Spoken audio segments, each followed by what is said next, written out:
Hello everyone, আসসালামু আলাইকুম। আজ সিম্পল কয়েকটি রান্না শেয়ার করব। সবাই অনেক ভালো রান্না করেন, অনেক সুন্দর সুন্দর রেসিপি শেয়ার করেন। অ্যাকচুয়ালি রান্না শেখানোটা মূল উদ্দেশ্য নয়, আমাদের যেহেতু কন্টেন্ট আপলোড দিতে হয় সেজন্য আমরা চেষ্টা করে থাকি আমাদের প্রতিদিনের রান্না থেকে কয়েকটি রেসিপি শেয়ার করার। তো আজ আমি প্রথমে রান্না করছি ইলিশের পাতলা ঝোল। প্রথমে একটি প্যানে পরিমাণ মতো তেল গরম করে নিয়েছি। দেন এখানে আমি কিছু পেঁয়াজ কুচি, কাঁচামরিচ দিয়ে একটু ভেজে দেন এখানে জিরা এবং হলুদের গুঁড়া দিয়ে একটু পানি দিয়ে মশলাটা কষিয়ে নিচ্ছি।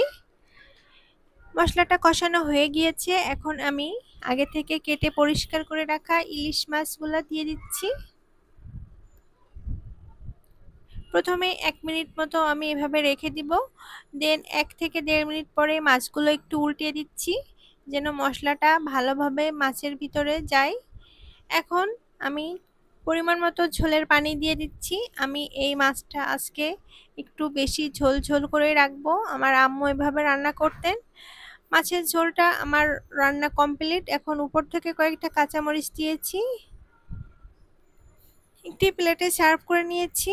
আমার খুব ইচ্ছা হচ্ছিল যে আমি একটু পান্তা ভাতের সঙ্গে ইলিশ মাছটি পরিবেশন করব। তো এখানে আমি একটি ভর্তা তৈরি করে নিয়েছিলাম, সঙ্গে নিয়েছি 1 টুকরা পেঁয়াজ এবং একটি ভেজে রাখা শুকনা মরিচ নিয়েছি। পান্তা ইলিশ যে শুধু পয়লা বৈশাখে খেতে হবে এমনটা কিন্তু নয়, আমরা যে কোনো সময় এটা পরিবেশন করতে পারি। তেমনি আজকে এভাবে আমি পরিবেশন করে নিয়েছি, খেতে অসম্ভব টেস্টি হয়েছিল। নেক্সট চলে যাচ্ছি একটি মিষ্টি তৈরির রেসিপিতে। আমার ছেলে অনেক বায়না করছিল যে সে বুন্দিয়া মিষ্টি খাবে। তো তোর বাবা বাহিরে গিয়েছিল, বাসার আশেপাশে কোথাও এই মিষ্টিটা খুঁজে না পাওয়ার জন্যই আমাকে তাড়াহুড়া করে এই মিষ্টিটা তৈরি করতে হয়েছিল। তো বেসন দিয়ে আমি ব্যাটার তৈরি করে নিয়েছিলাম। দেন এমন একটি ঝাঁঝরি চামচ দিয়ে আমি ছোট ছোট বুন্দিয়া মিষ্টিগুলো তৈরি করে নিই। অন্য একটি প্যানে আমি পরিমাণ মতো চিনি এবং পানি দিয়ে মিষ্টির সেরা তৈরি করে নিয়েছিলাম। এখানে আমি একটু ফুড কালারও ইউজ করেছিলাম। সব বুন্দিয়াগুলো তৈরি হওয়ার পরে আমি চিনির শিরায় দিয়ে আরও কিছুক্ষণ এভাবে জাল করে নিয়েছি।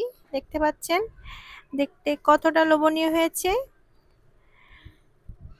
যদিও কিছু কিছু বুন্দিয়া একটু বড় সাইজের হয়ে গিয়েছিল, যেহেতু আমি অনেক তাড়াহুড়ো করে তৈরি করেছিলাম বুন্দিয়াগুলো। আপনারা যদি ধৈর্য সহকারে ঝাঁঝরিতে করে একটু ধীরে ধীরে মিষ্টিগুলো তৈরি করেন তাহলে কিন্তু মিষ্টিগুলো অনেক বেশি ছোট সাইজের হবে।